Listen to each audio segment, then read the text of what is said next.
ورحمة الله وبركاته. كيف الحال يا جماعة الخير؟ إن شاء الله الجميع بخير. أخوكم محمد أبو حمزة جابر عطرات الكرام. تاريخ تسجيل هذا الفيديو اليوم السبت 13/9/2025. يا جماعة الخير، أنا محتواي يلامس الناس، يلامس آراء الناس، الشيء اللي صار مع الناس، تجارب الناس، أي شيء حصلت الناس حصلت معهم تجربة استفاد منها الناس أو استفاد منها شخص أو عائلة، نحن نشاركها معكم. طبعا من يومين سئلت سؤال من أخ اسمه حسين الله يجزيه الخير، إنه بده ينزل عياله عودة طوعية عن طريق المطار، مطار اسطنبول إلى سوريا دايركت دمشق حلب مباشرة، لكن عياله لا يملكون جواز سفر. فهل يمكن أن تتم هذه العملية؟ نعم، نعم يا جماعة الخير. طبعا أنا بحثت ومن خلال نزلت عندي على حالة الواتساب، فضل من الله سبحانه وتعالى، شاركنا تجربته أخ اسمه إبراهيم الله يجزيه الخير. نزل عياله من فترة أقل من شهر تقريبا أو شهر،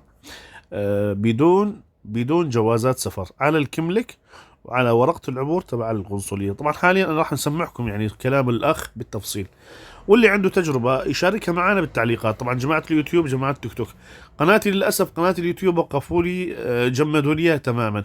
يحق لي فقط أنزل، يعني ما ظل فيها لا إعلانات، والحساب الأدسنس خرب، كأنه حدا نكشه أو صار من ضمن الاختراق، يعني لعبوا لي بالاعدادات. على كل ليس احنا المهم الفائده، ما تهمنا القناه شغاله او مي شغاله.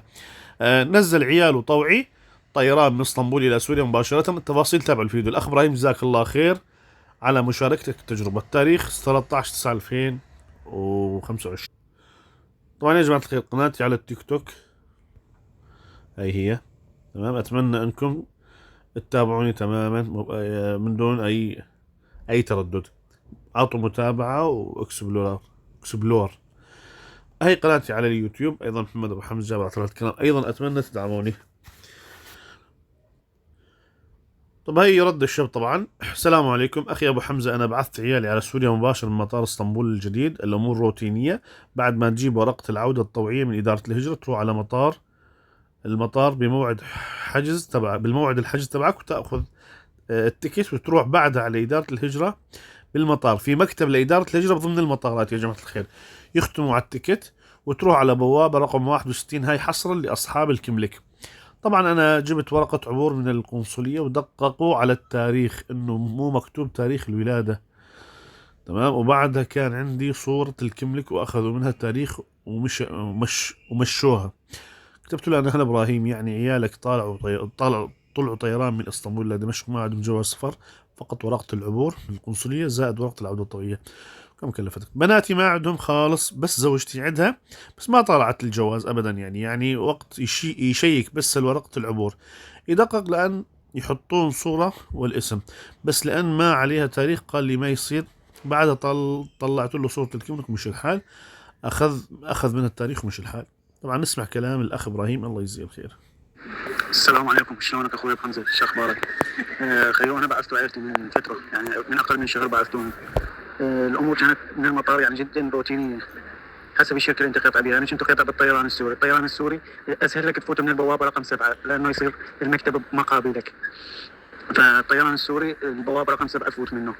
بعد ما تفوت المكتب الحاجز منه قبل بساعتين يفتح مجال التذاكر، يعني انك تاخذ التذكره وتسلم الشناطي.